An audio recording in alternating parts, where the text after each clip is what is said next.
All right, doing a little coating on paper. I haven't coated anything for the past few weeks because I've been working, but I always like to have some idea in the back of my head that maybe I dig into every few weeks for a little bit or for an afternoon, reset a baseline, and then just let it soak and see if some inspiration comes to me. What I'm trying to do right now is create an art style or an art idea from uh, approximating an image with blocks of color. That's a harder question than maybe it seems. There's lots of ways to do it. If you just want to um,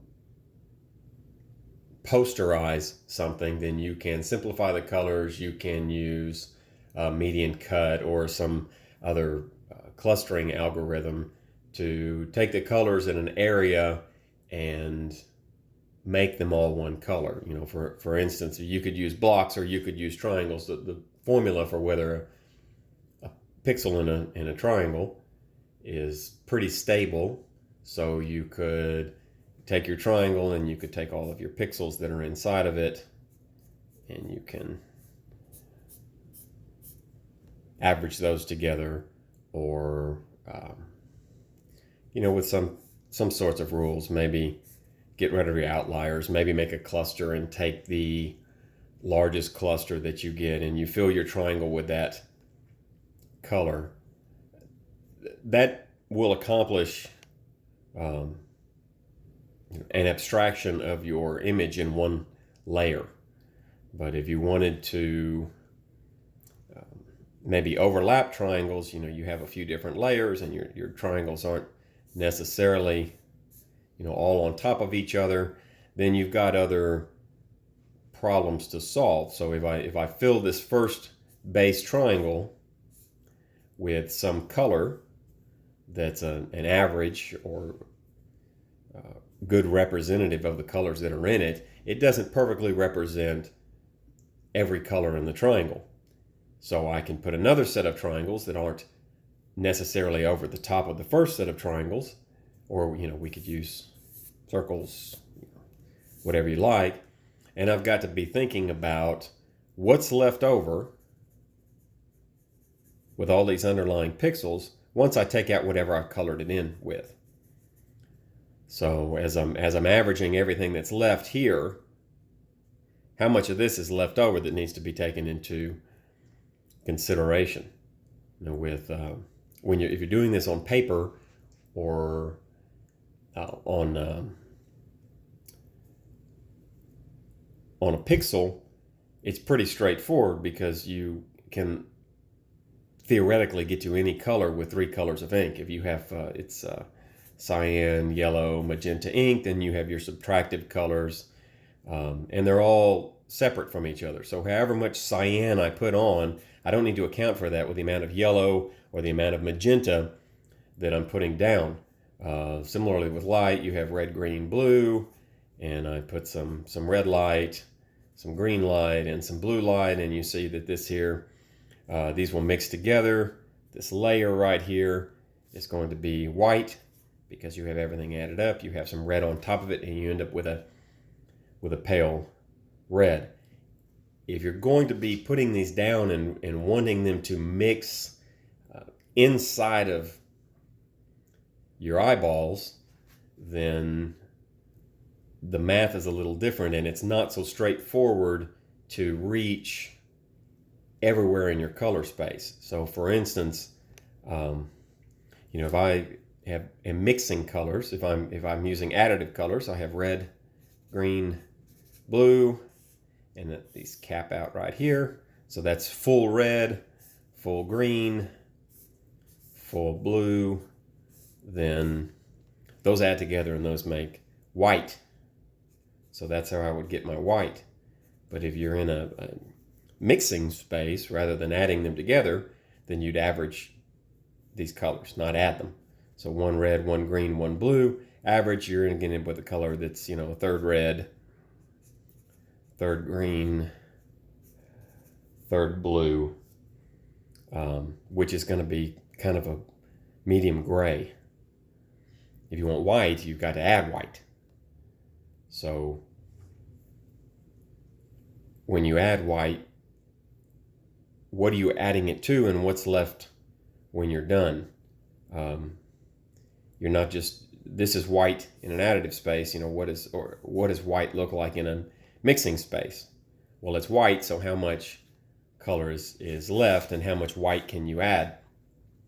And that's the problem that I'm at right now, and I thought about it a little bit on a bike ride last night, so I'm going to try to go forward with that here out loud, if I can talk and think at the same time, and see if I can approach a solution or get a little closer to what I want. Here's kind of the difficulty that you have if you want to limit these amounts of colors. It's very easy. Let's go red, green, blue again.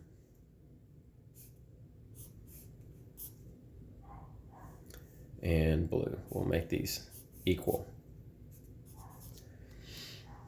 So if I want to mix in a little color, and I have a little bit of yellow, because yellow is going to be about half as much green as you have red in an additive space, so I could strike this out. I could add a little yellow, and I could strike that out, and I could take that out, and I say, okay, well, I still have to account for this blue and green mixture, which is a bluish cyan. And I've determined how much yellow I can mix in. So if I'm doing this with a circle, I've determined how large my yellow circle, my yellow contribution can be by maxing it out against this red. So I put in as much yellow as the red will allow. I'm sorry, yellow is equal parts green and red. So I put in as much yellow as my red will allow. That's my limitation.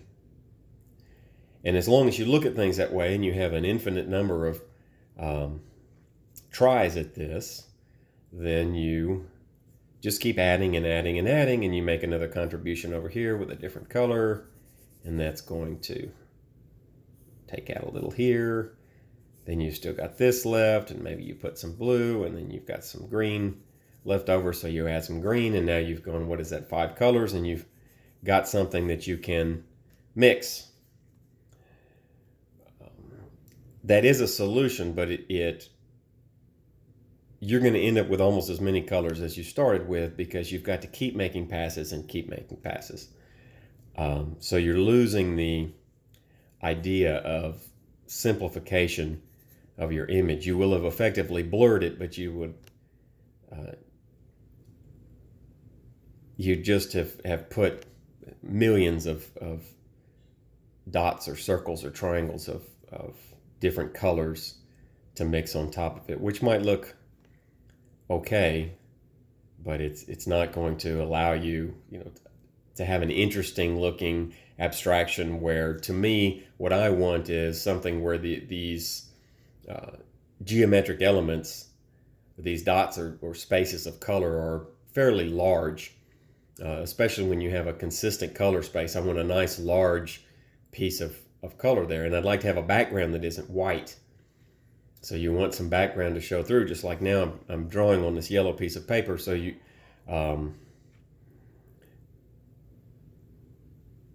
I want to be able to parameterize maybe how much of this yellow I'm going to let be white.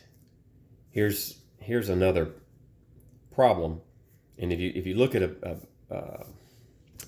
GIMP, for instance, and I make 2 squares in GIMP, and one is white and one is the very palest yellow you can possibly get. So, in RGB terms, that would be 255 red, 255 green, and 254 blue. Your eyes might be different than mine, but to me that looks white. Now if I go into the settings and I make white transparent, then this white block here will be completely transparent, and this yellow block will be almost completely transparent. There will be just that little bit of difference, but it'll look transparent to you. If, on the other hand, I make this very absolute pale as possible yellow transparent, then white will still be fully opaque. It's like the difference in how much water is in soup versus how much soup is in water. And I want to have some, I want to put that underneath some epsilon, so I'm allowed to use a little bit. I'm allowed to use very pale yellow to substitute for white. That way, when I'm laying down colors, maybe if I lay down 10 or 15 or 20 different colors, I'll have a nice approximation of the image. But your epsilon has to be very low, or else you have something this beautiful blue gem or flower petal, or something that's very striking, some lipstick if it's a portrait, and you lose that bright red, which is or bright blue, which is important to the picture. So what I've been thinking about is how to accomplish this. This way I did it here, taking out blocks of yellow, but to have a little bit of error there, and to have that error be a simple intuitive parameter, because when you do something like this, there are going to be 1,000 different tweaks and iterations that I'll want to do with the experiment if I'm happy with what I get. This is something that experience tells me I might be playing with for years. So if I go back to red, green, and blue like this, and my color, well, let's do pink. That's more. I'm going to start with one channel. So I have something that's pink. I have all of this red. I have almost maximum green. Now I'm drawing this in an additive color space because that's the red, green, and blue values that I'm going to get inside the computer. So I have this very pale pink. If I want to mix white and red, so pink is my target. I'm trying to get to a very pale pink. I can mix all of this white, and I can strike that out. This is my white, and then I can add a tiny bit of red. But if I'm going the other way, if my target is exactly full red, green, blue, and I have white, then the way that I would limit this is I'd look at the maximum I could put in without overflowing blue. That's going to be 0.99, something, 1 over 255 or 254 over 255. Okay. Then I could put in this much.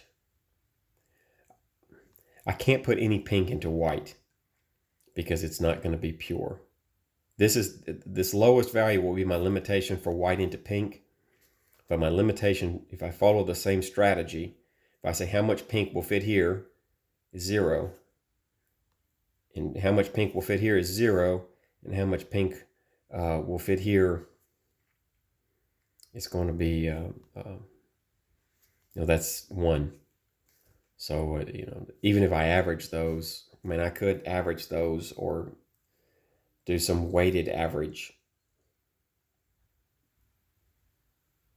but that's not gonna work, because if I have, if I have gray,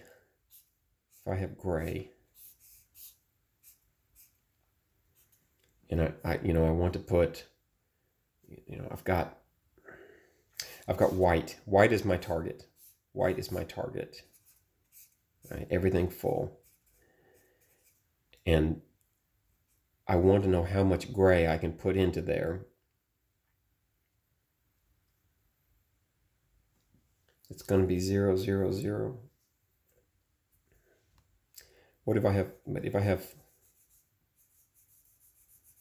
blue, I could put in 0.5 blue. That's,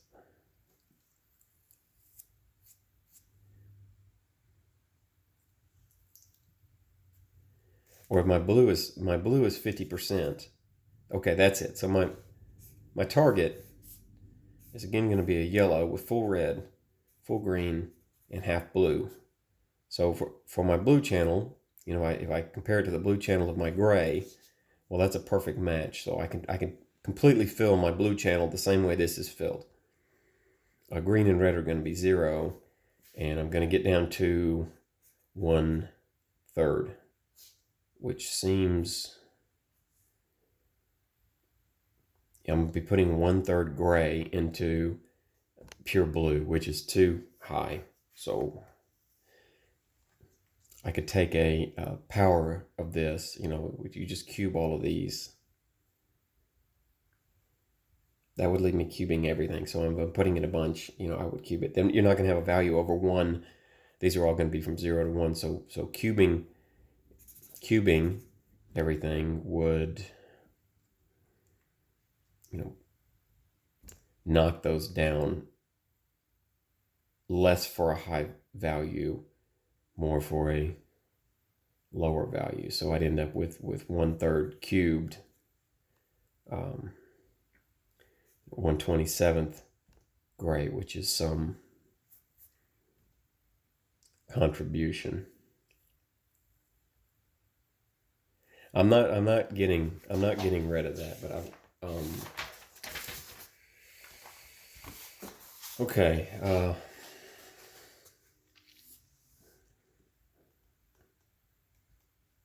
That might work. Here's the problem. When I go, okay, so if I put in 1/3 gray into this, how do I subtract that? Or I put in 1/3 gray into this, or 1/27th gray. I've got to subtract that. I've got to mark this particular pixel as being some percent accounted for. And I don't want that to be linear. I don't want to say that I've accounted for 1/27th of the pixel. I want to say that I've accounted for how much of the blue part, how much of the green, and how much of the red with 1/27th. So I would count it with what? And it's got to all come from here. I mean, this is 1/27th of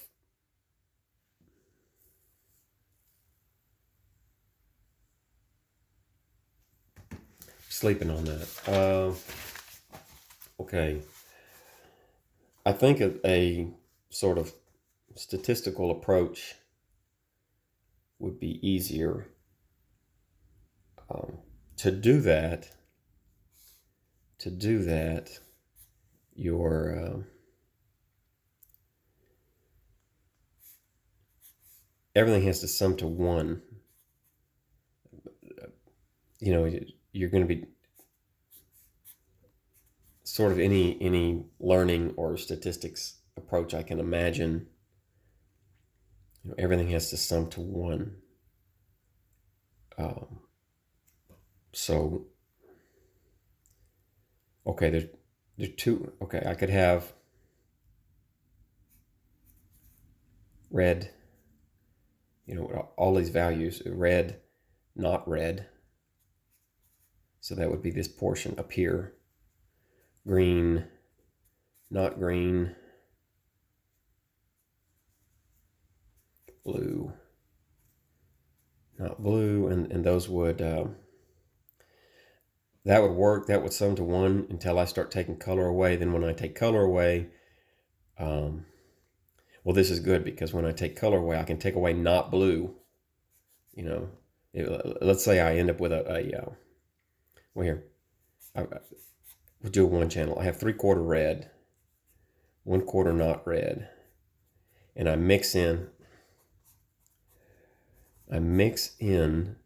some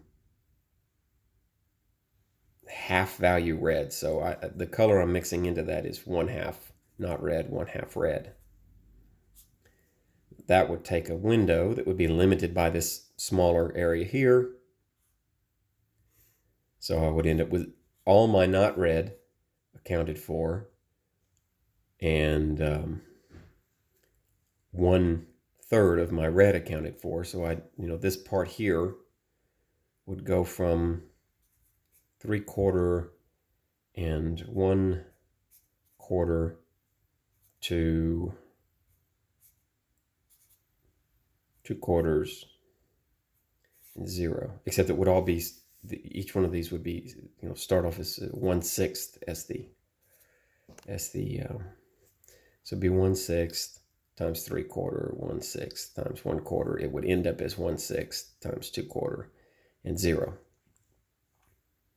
And then I could fill that with a transparency channel. So you're still going to end up equal to 1 with your sum. That's still going to be 1. Or the other way would be, this is white. This is yellow. This is red. And then I would have, that's not everything, because there would also be a cyan channel, where these two were above red. It's equal to 0 here, but there's always going to be, you always have white, red, green, blue, cyan, yellow, magenta, and black. So that's 8 channels. And then as you subtract, you can take transparency.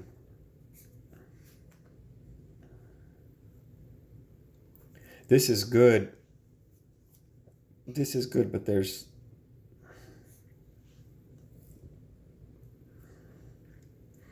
so once you have this from your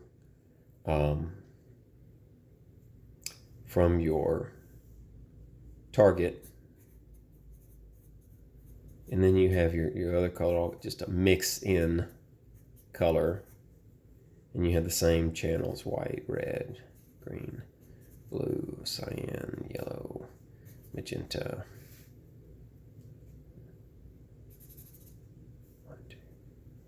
Black. Okay, that was black. So that's K for black, and then you have your transparency, and you mix those in. Now, just mixing, you'd have the same problems here. You'd have your soup and water problem, but if you could compare those,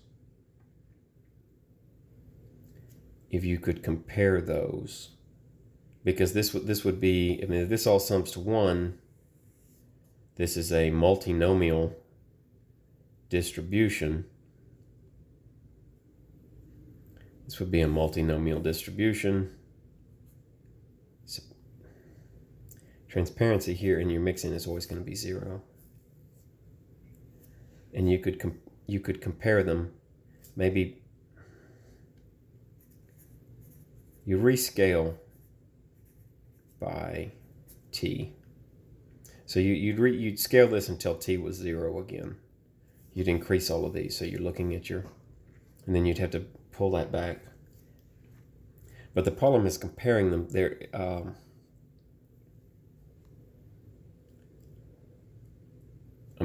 way that comes to mind to compare them would be a chi-squared test, but that's got a couple of problems. One is that you can't have zeros in here. I might be able to fudge that some kind of way, but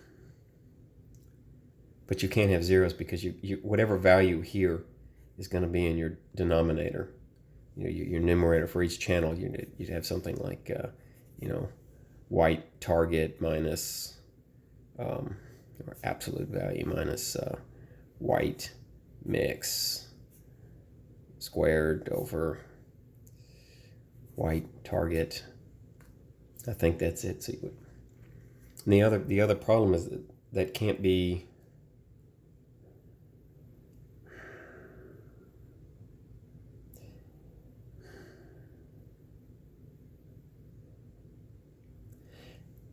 If what you're looking for is how much of this to put in, so it's white target minus white mix and times x, right, over white target squared.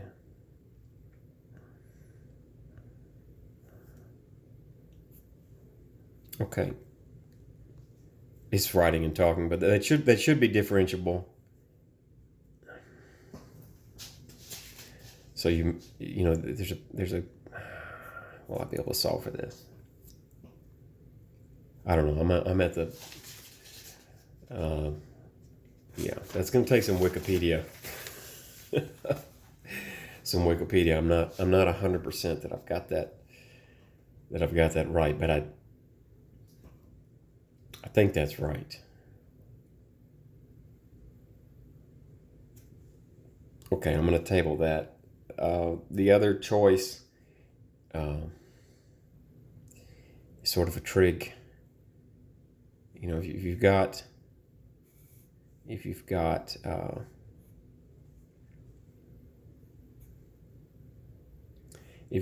vectors,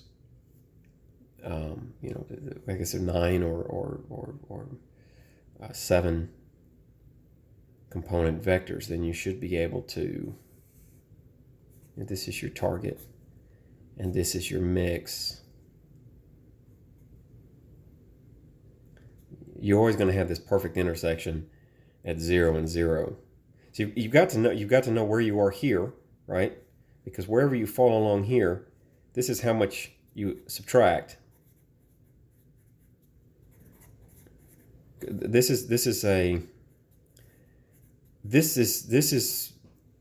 looks good because I don't have the second problem with the statistical approach. I have the second problem of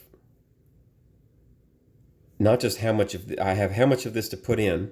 That's what I would solve for, but I have the second problem, although it should be straightforward, of what to subtract from here. Because if this isn't a perfect match for this, then what do I subtract?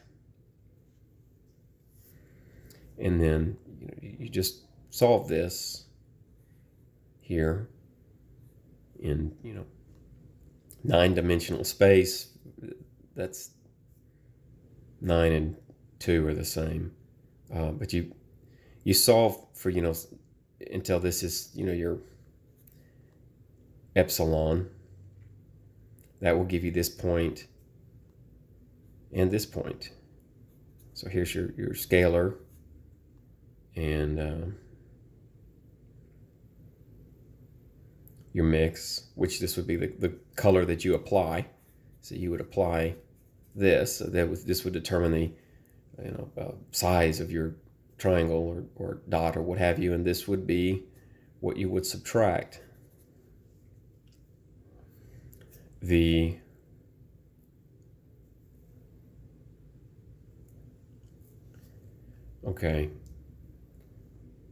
hassle here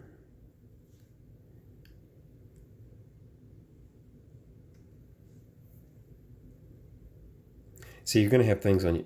The problem with this is if I draw this, I'm just going to put two channels, one channel. So again, this is my red, and this is my not red.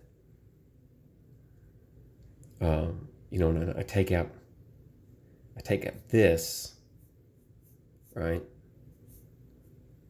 I want to take out this. So this is my target, and this is my mix is 50% red, 50% not red on that channel. So half white or half black or whatever that's going to come out to. And I take this, then I'm not really comparing. I'm not really comparing this vector and this vector. I'm comparing this to this, where this might have some other channel, you know, a little bit of blue or what have you, that I'd mix in. You know, that would pull my vector just slightly skew and make this epsilon come a little bit earlier, but I'm still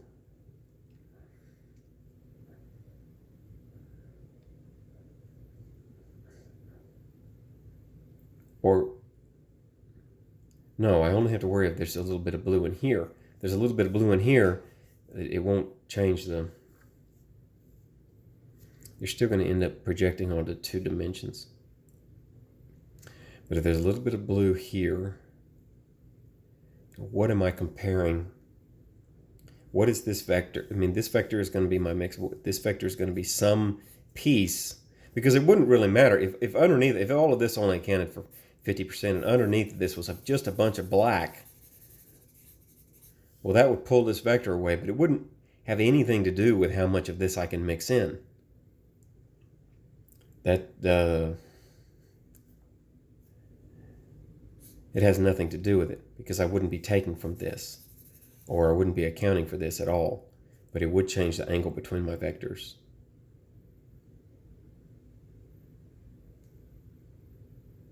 So this feels like a dead end. All right, that's half an hour. I'm going to wrap this up, and I want to solve this problem today because I have some free time, and you know, maybe code it. So I've got a lot more half hours to squeeze in here. Till next time.